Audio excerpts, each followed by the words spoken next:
என் அன்பார்ந்த பேட்டை டிவி நேயர்களே, நேற்றைய தினம் இந்தியா இன்னைக்கு போய் கொண்டிருக்கக்கூடிய சூழல்ல, இந்திய மக்களுக்கு ஒரு தைரியத்தையும், பாதுகாப்பையும் ஏற்படுத்தணும்னு சொல்லிட்டு, சென்னையில ஒரு சிறந்த மாநாடு நடந்துச்சு. அதுதான் இந்திய அரசியலமைப்பு சட்டத்த நம்ம பாதுகாக்கணும் அப்படிங்கிற மாநாடு. இந்த மாநாட்டுல பல்வேறு அரசியல் செயல்பாட்டாளர்கள், சமூக ஆர்வலர்கள், வழக்கறிஞர்கள் என்று பல நபர்கள் கலந்துக்கிட்டாங்க.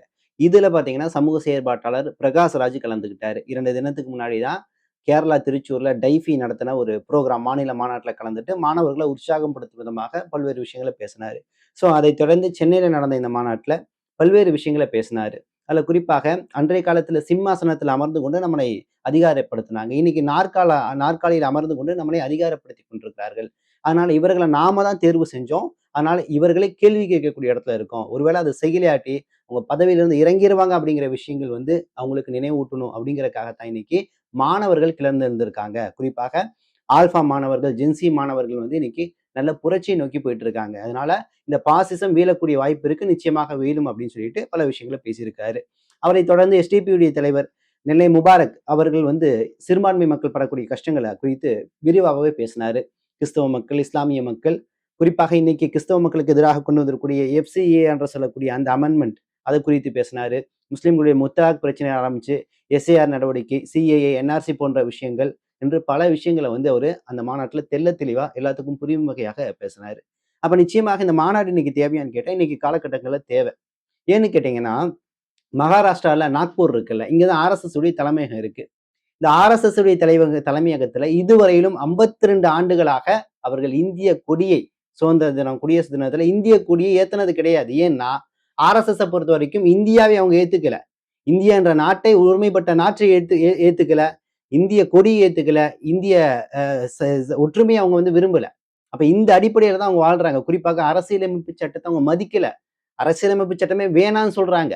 அந்த அளவுக்கு தான் அவங்களுடைய தலைவர்கள் என்ன பண்ணியிருக்காங்க, அவங்கள செயல்படுத்தி இருக்கிறாங்க. 1500 800 காலங்களுக்கு மேலாம் கோல்வாக்கருடைய காலங்கள்ல எல்லாம் பாத்தீங்கன்னா தெளிவா அந்த விஷயங்கள் சொல்லப்படுது. கோல்வாக்கர், அவரை தொடர்ந்து சாவர்கர் எல்லாமே நமக்கு இந்திய அரசியலமைப்பு சட்டம் செட் ஆகாது, இந்த நாட்டுக்கு அது தேவையே கிடையாது, நமக்கு மனுஸ்மிருதி இருக்குல்ல அதுதான் தேவை, மனுஸ்மிருதி அடிப்படையில தான் இங்க ஆட்சி என்பது நடைபெறணும்னு சொல்லிட்டு தெள்ள தெளிவாகவே அவர்கள் இந்தியாவை எதிர்க்கிறார்கள், இந்திய கொடியை எதிர்க்கிறார்கள். 52 வருஷமா கொடி ஏத்தினா பாருங்களேன் அவங்களுடைய நிலைமை. அப்ப இந்த அளவு அவங்க என்ன பண்ணிருக்காங்க, மதவாத சிந்தனையில இந்த நாட்டை கட்டியமைக்கிறாங்க. இந்தியாவை இந்து ராஷ்டிரமாக ஆக்க வேண்டும். குறிப்பாக மனு தர்மத்தை தான் இங்க நீதி நூலா இருக்கணும், சட்ட நூலா இருக்கணும், அரசியலமைப்பு சட்டத்தை காலி பண்ணணும் அப்படிங்கறதுக்காகத்தான் முயற்சி பண்ணிட்டு இருக்காங்க. அவர்கள் தெளிவா சொல்றாங்க.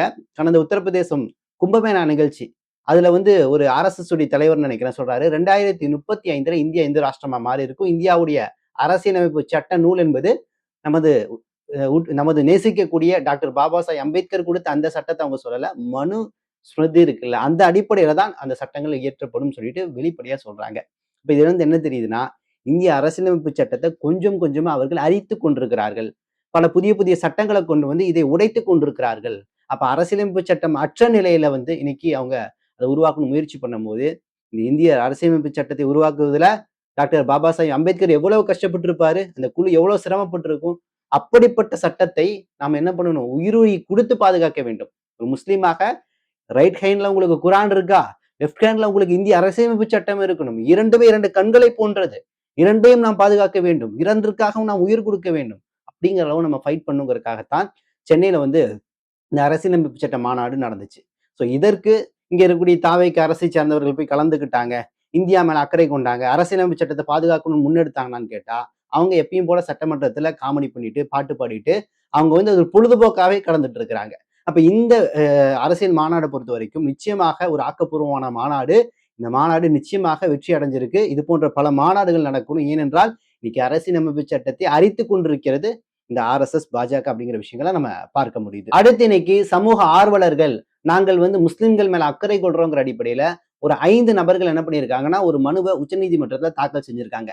அந்த மனு என்னன்னு கேட்டீங்கன்னா, இஸ்லாமியர்கள் மத்தியில் இருக்கக்கூடிய அவருடைய ஷரியத் அடிப்படையில் இருக்கக்கூடிய பலதான திருமணத்தை தடை செய்ய வேண்டும் அப்படிங்கிற மனு தான் இன்னைக்கு கிட்டத்தட்ட உச்சநீதிமன்றத்துல விவாதத்துக்குள்ளான விஷயமா இருக்கு.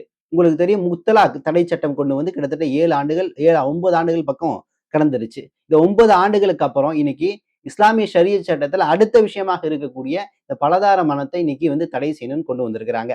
அடிப்படையில் இந்த பலதார மனம் அப்படின்னா என்னங்கிறத கூட விலகாத சங்கிகள் தான் இன்னைக்கு நீதிமன்றத்தின் வழியாக இதை ஒழிக்க பார்த்துட்டு இருக்காங்க.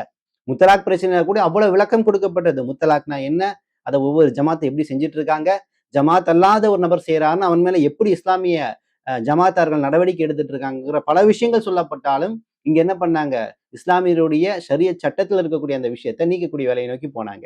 இன்னைக்கு வந்திருக்காங்க, இன்னைக்கு பலதார மனத்தை வந்து தடை செய்யணும். ஏனென்றால் ஆல்ரெடி பாத்தீங்கன்னா இது வந்து பிஎன்எஸ் என்று சொல்லக்கூடிய சட்டத்தின் கீழே வந்து இதை தடை செய்யணும். ஆல்ரெடி முஸ்லீம் அல்லாத நபர்கள் வந்து ஒருவேளை பலதார மனம் மனைவி இருக்கும்போது இன்னொரு திருமணம் செஞ்சுட்டாங்கன்னா 7 ஆண்டுகள் சிறை தண்டனை இருக்கு அப்படிங்கிற ஒரு சட்டம் இருக்கு. ஸோ இந்த சிச்சுவேஷன்ல இஸ்லாமியர்கள் அது வந்து விதிவிலக்கா இருக்கிறதுனால இஸ்லாமியருடைய சரியத் அடிப்படையில் இருக்கக்கூடிய இந்த பலதார மனத்தை வந்து முதல் நம்ம தடை செய்யணும்னு சொல்லக்கூடிய மனு இன்னைக்கு ஹியரிங்கு போயிருக்கு. இது இன்னைக்கு விவாத பொருளாக பேசப்பட்டு இருக்கு. கூடிய விரைவில் என்ன பண்ணுவாங்க, இவங்க நாடாளுமன்றத்தை சட்டம் இயற்றி பலதார மனத்தை இஸ்லாமியர்கள் மத்தியில் வந்து தடை செய்வாங்க. அடிப்படையில புரிஞ்சுக்கணும், இன்னைக்கு பலதார மனம் இஸ்லாமியர்கள் செய்யறாங்களான்னு கேட்டா கிடையாது. ஏனென்றால் ஒரு ஒய்ஃபை வச்சே அவனால வாழ முடியல, ஒரு பொண்டாட்டியை வச்சே மேய்க்க முடியலங்கிற மாதிரி ஒரு ஒய்ஃபை வச்சு அவனால எதுவுமே சமாளிக்க முடியல. அப்ப 2, 3 என்று அவன் செல்லல. ஆனால் நபி ஸல்லல்லாஹு அவங்க காலகட்டத்துல கொடுத்த உரிமை என்னன்னு கேட்டீங்கன்னா, உங்களால் பொருளாதார ரீதியாகவும் உடல் ரீதியாகவும் உங்களால முடியுதா, நீங்கள் 2ஆவும் 3ஆவும் 4ஆவும் திருமணம் செஞ்சுக்கங்கன்னாங்க. ஏன் சொன்னாங்க, உங்களுக்கு முடிந்தால் செய்யுங்கன்னாங்க, கட்டாயப்படுத்தல. அப்ப முடிந்தால் செய்யுங்க அப்படிங்கும் போது அந்த தேவை உனக்கு இருக்கு அப்படின்னா நீ ஒரு விபச்சாரிட்ட போகாத. ஆனா இன்னைக்கு பாருங்களேன் நிலைமைய, விபச்சாரிட்ட போய்க்குவான், ஆனா லீகலா 2வது திருமணம் செஞ்சா அப்படியே பார்ப்பான், என்னடா 2வது திருமணம் செஞ்சுட்டான் 3 செய்யறான்னு சொல்லிட்டு விமர்சனம் முன்வைப்பான். ஆனா சொல்லக்கூடிய நபர் தான் என்ன பண்ணுவான், ரெட் லைட் ஏரியால இன்னைக்கு போய் சுத்திட்டு கிடப்பான். பல இடங்கள்ல இன்னைக்கு வந்து அதிகாரப்பூர்வமா அங்கீகரிக்கப்பட்டிருக்குது. இல்லீகல் ரிலேஷன்ஷிப் வந்து இங்க ஆகுமானதாமா, ஆனா முறைப்படி ஒரு பெண்ணை திருமணம் செய்யறோம் அப்படின்னா ஆகாதாமா. இதுலயும் குறிப்பாக இஸ்லாம் அழுத்தம் திருத்தமா சொல்றது, ஒரு மனைவி இருக்கும் பொழுது 2வது திருமணம் செய்யறோம் அப்படின்னா அதற்குரிய காரணங்களை தெளிவா சொல்லுது. அதோட சேர்த்து முதல் மனைவியுடைய அனுமதி வேண்டும். மனைவி அனுமதி கொடுத்தாதான், அவங்க ஒப்புதல் கொடுத்தாதான் 2வது திருமணம்.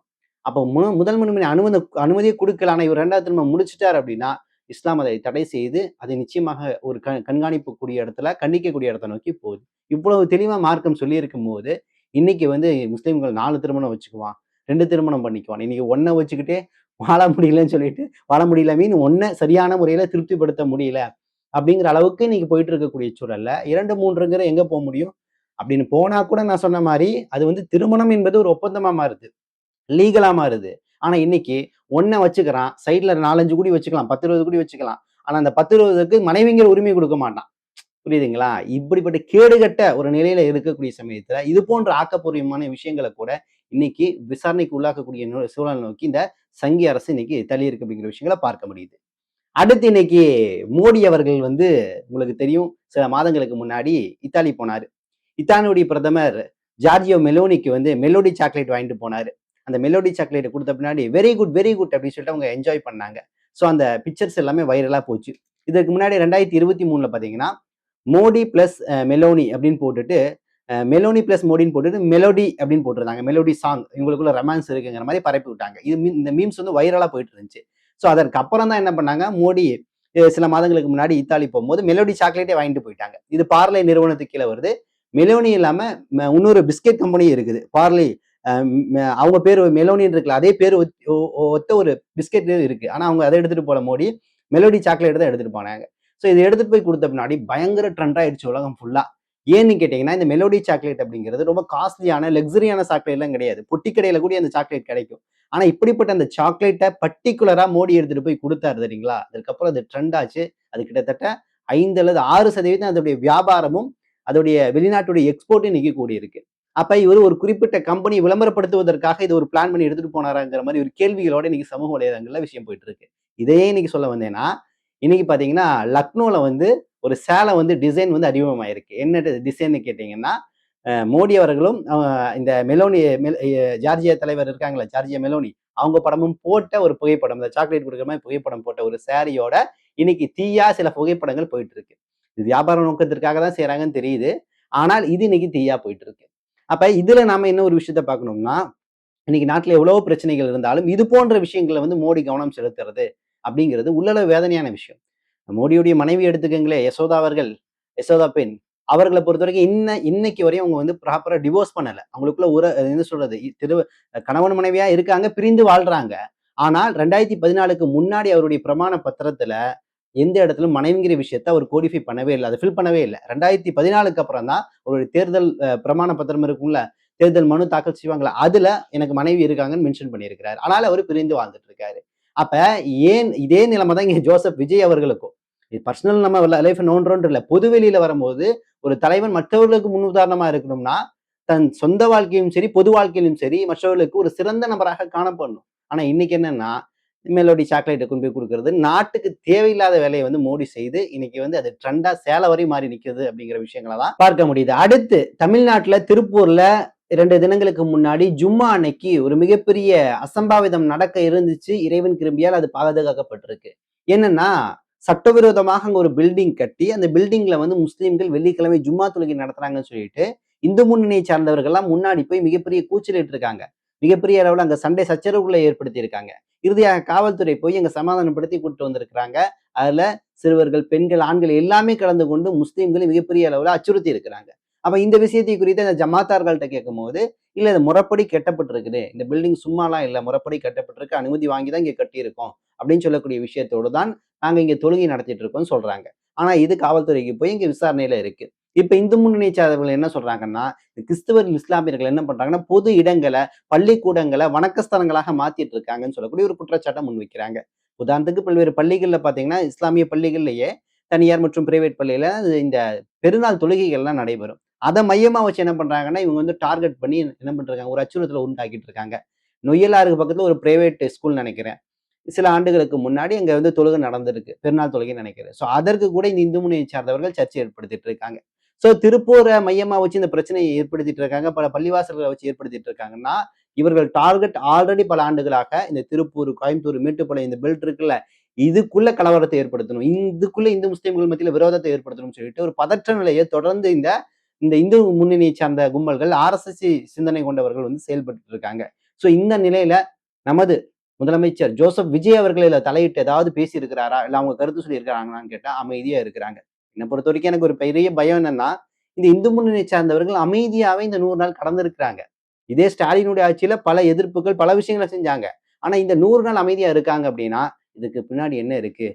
இந்த ஜோசப் விஜய்க்கு கீழே இவர்கள் பல விஷயங்களை செய்ய காத்திருக்காங்களோ, இங்க பல்வேறு பிரச்சனைகளை ஏற்படுத்த தயாரா இருக்காங்களோ, அதற்கு முன்னுதாரணம் தான் இந்த திருப்பூருடைய சம்பவம் அப்படிங்கிற ஒரு அச்சம் நமக்குள்ள ஏற்பட்டிருக்கு அப்படிங்கிற விஷயங்களை பார்க்க முடியுது. அடுத்து சட்டமன்றம் மிகப்பெரிய அளவுல அப்படியே ஜாலியா கலகலப்பா போகுது இல்ல, அதுல பல விஷயங்கள். ஒரு விஷயம் என்னன்னு கேட்டீங்கன்னா, அது சினிமா கூடாரம் தான். நான் சட்டமன்றமா பார்க்கவே இல்லை. ஏன்னு கேட்டீங்கன்னா, உட்கார்ந்துருக்க ஒரு நபர் எந்திரிக்கிறாரு. எந்திரிச்சு, என் தலைவரோட முகத்தை பார்க்க முடியல தல, இங்கேயே உட்கார்ந்துருக்கேன்ல, அவர் சிரிக்கிறத கூட என்னால பார்க்க முடியல. அவர் கூட பக்கத்திலேயே இருக்கணும்னு ஆசை. அதனால ஒரு டிஸ்பிளே வச்சு விட்டீங்கன்னா, ஒரு சிரிக்கும் போதெல்லாம் பார்த்துக்குவேன். வீட்டுக்கு போய் டிவியில பார்க்க வேண்டியதா இருக்குன்னு சொல்லிட்டு ஒரு ஒரு கோரிக்கையை வச்சிருக்கிறாரு. இதெல்லாம் தேவையா இன்னைக்கு மக்களுக்கு? உன் தலைவனை சிரிக்கிறத பார்க்கணும்னா தலைவனை இப்படி திருப்பி உட்கார சொல்லு. உங்களை பார்த்து உட்கார சொல்லி அவர் தானா சிரிக்க சொல்லு. இது போன்ற மட்டரகமான விஷயங்களை கேவலமா இன்னைக்கு வந்து சில விஷயங்களை ஏற்படுத்திட்டு இருக்காங்க. குசியானது ஒரு பக்கம். கொடைக்கானல்ல பாத்தீங்கன்னா ஒரு இடம். அந்த இடத்துல பாத்தீங்கன்னா கோடையில தாண்டிக்குடி. தாண்டிக்குடியில பாத்தீங்கன்னா என் தலைவர் ஷூட்டிங் எடுக்கும் போது அவ்வளவு கஷ்டப்பட்டாரு. 1 கிலோமீட்டர் நடந்து போனாரு. அந்த மக்களுக்கு சாலையே இல்ல. அப்ப நான் என் தளபதி கிட்ட சொன்னேன், இங்கெல்லாம் சாலை போட்டு கொடுக்கலாம், நம்ம வந்து ஜெயிச்சு ஆட்சிக்கு வந்துடுறோம்னு சொன்னோமா அவர் சிரிச்சாரு. இன்னைக்கு நம்ம ஆட்சிக்கு வந்துட்டோம்ல, இன்னைக்கு அங்க வேலை நடந்துட்டு இருக்கு அப்படின்னு சொல்றாரு. உண்மை போய் பார்த்தா அங்க இருந்து வரக்கூடிய செய்தி இன்னும் வேலையே ஆரம்பிக்கல. அதுக்குள்ள இவர் என்ன பண்றாரு, அங்க சாலை வேலையை ஆரம்பிச்சுட்டாங்க, நடந்துட்டு இருக்குது, வேலையெல்லாம் முடிய போகுதுங்கிற அளவுக்கு பில்டப் விட்டாரு. ஆனா அங்கிருந்து வரக்கூடிய தாண்டிக்குடி, கொடைக்கானல் தாண்டிக்குடியில இருந்து வரக்கூடிய செய்தி வேலையெல்லாம் இன்னும் ஆரம்பிக்கல.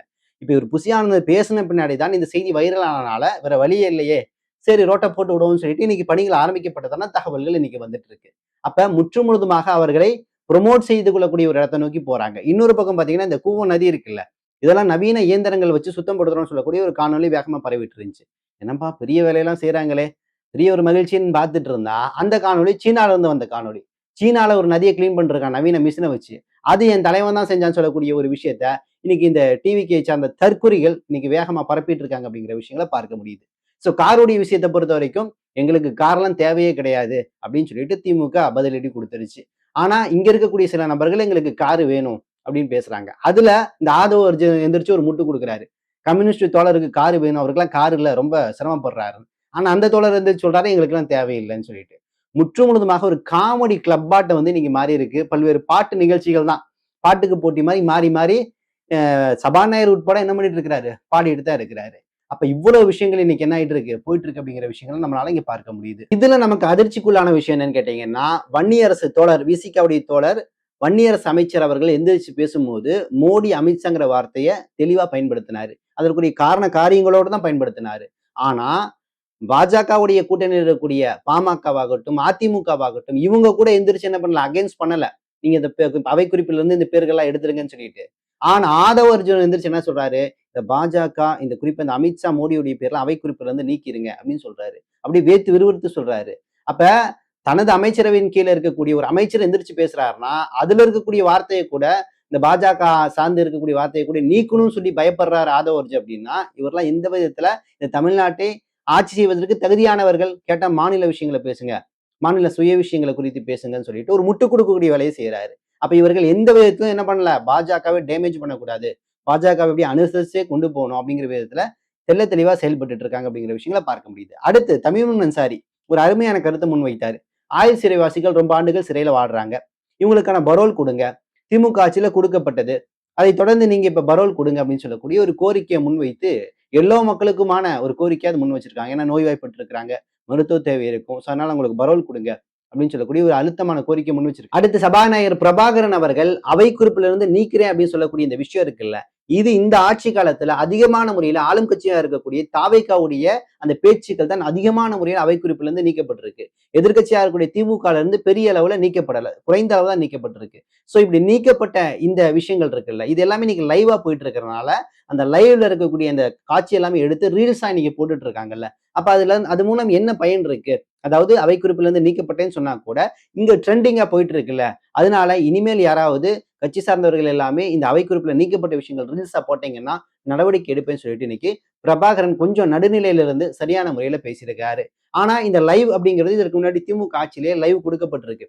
10 கேள்விகள் தொகுக்கப்பட்டு அந்த கேள்வி பதில் விஷயங்கள்ல சரியான இடைவெளி விட்டு கேள்வி பதில்களை கேட்டு அந்த கேள்வி பதில் விஷயங்களை வந்து சரியான முறையில் லைவ் கொடுத்துருக்காங்க முன்னாடி. அதை கூட ஆதவ அர்ஜுன் வந்து லைவ் நீங்களாம் கொடுத்துருக்கீங்களா, நாங்க தான் முதல் கொடுத்தோம்னு சொல்லக்கூடிய அந்த கிரெடிட்டை எடுத்துக்கக்கூடிய ஒரு முயற்சியில கூட ஈடுபட்டார் அப்படிங்கிற விஷயங்களை பார்க்க முடியுது. ஸோ இது போன்ற தகவல்களை தொடர்ந்து பார்ப்பதற்கு மறக்காம நமது பேட்டை டிவி சேனலை சப்ஸ்கிரைபர் செய்து உங்கள் நண்பர்களுக்கு ஷேர் செய்யுங்க. இணைந்திருப்போம்.